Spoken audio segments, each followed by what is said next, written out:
remember coming up with the title of the film, The Worst Person in the World. It was one of the headings of one of the chapters. And that chapter's not in the film anymore, but it was at a point where Julie felt that everything, all her ambitions of love and her work and everything just failed. And she looked at herself in the mirror and she said, "Oh, I'm the worst person in the world." And the mirror went like back at her, like nodding its head, like we would do a split screen. Turned out a bit silly, didn't make it into a movie, but we loved the title, The Worst Person in the World. It's like a sense of self-deprecation that we all feel at some point, that we are failing on a personal level. I also think it's fun to make a film about love that's called The Worst Person in the World, as if it's almost like a counter thought. You're looking for the best person in the world to fall in love with, but sometimes you feel like you're failing, and then you feel like the worst person in the world. Han følte et svik på vegne av Sunniva, på vegne av samene.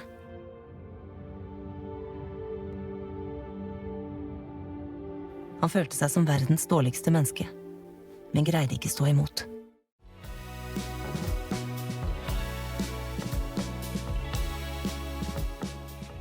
A thing that I've been very curious to explore since my first film is how to use a cinematic language to get into the minds of the characters that we're talking about, to show their inner life, literally sometimes, visually.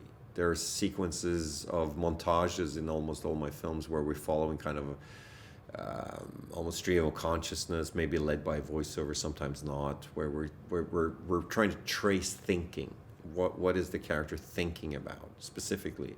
There are also imagined scenes in several of my films. As an example, in Oslo, August 31st, the main character, in quite a sort of a real-time, social, real setting, suddenly is listening into conversations in a cafe, which is sort of mirroring the world around him in the sad state that he is. It contextualizes ordinary life in kind of a different way. And one could question, is it real that he would be able to listen to those conversations or not? Ikke nå lenger da. Ikke nå lenger. Når man først skal skyte seg selv, så skyter man seg ikke med en hagle. Nei, han har ikke så fin seg som nå lenger. Nei, han skjøt. Med en hagle, hele hodet hans fletta. I'm exploring the half imagined, the half real. And in The Worst Person in the World, it's very clear that one of the themes that we're exploring is time, the passing of time, the pressure of time for Julie to resolve her life, her love life, her professional life, to feel that she's achieved something, turning 30. And I thought early on, together with Eskil Fucht, my co-writer, that the most romantic notion for her, imagined at least, would be that time would stop for a moment and she could explore just being with someone, being in love, without feeling that she was being judged or that the pressure of time was apparent or something. So in the middle of the film, there is this moment when time freezes. And to me, it's real because it's real to her. But I guess it's not quite real in objective terms. But that's where films gets interesting, I think, where you just kind of fly off and the imagined and the real can blend.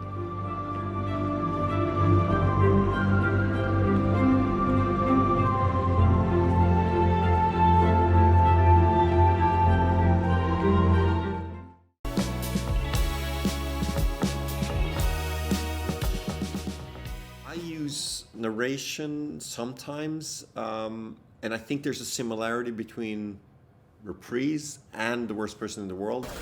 Bøkene ville kommet ut følgende høst. Etter mange års hardt arbeid ville de endelig kunne kalt seg forfattere. Bøkene ville ha solgt heller dårlig. Hun var fortsatt blant de beste på faget, men det var bare for mange forstyrrelser, for mange meldinger, oppdateringer, for mange ting i feeden, for mye som skjedde i verden hun ikke kunne gjøre noe med. Both films are about people that have great expectations of lives, of their life. Like, it's about people who imagine their life to become wonderful, and then they feel that they're failing at that. And the idea of the coming of age, the Bildungsroman, the coming of age story, the idea that there's almost like a objective voice that could almost be in their mind of how they imagine this great journey of their life to be, this great epic tale, and then they're kind of just living these ordinary lives that turn out not to be that exciting, and they're rather disappointed.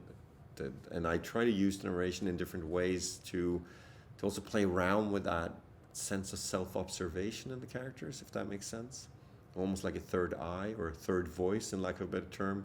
How we always, at least where I come from, I felt a lot of people feel that they objectify themselves in terms of their achievements, as if they have a sort of a transactional relation to the world where they have to do something wonderful to feel that they have any worth. And that's often the source of great drama, I find, and complications.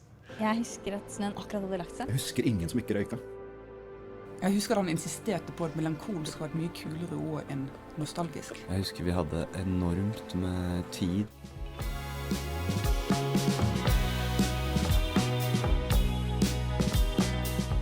I think now, after the fact that I've made these 3 films that we consider sort of the Oslo Trilogy, I think it's probably then possible to track my development and approach to how I perceive going from writing Reprise when I was in my late 20s, still struggling to figure out whether it was possible to have a functioning love life and give yourself to art, which is kind of a fake dichotomy, but that is very easy to think about when you're in your 20s.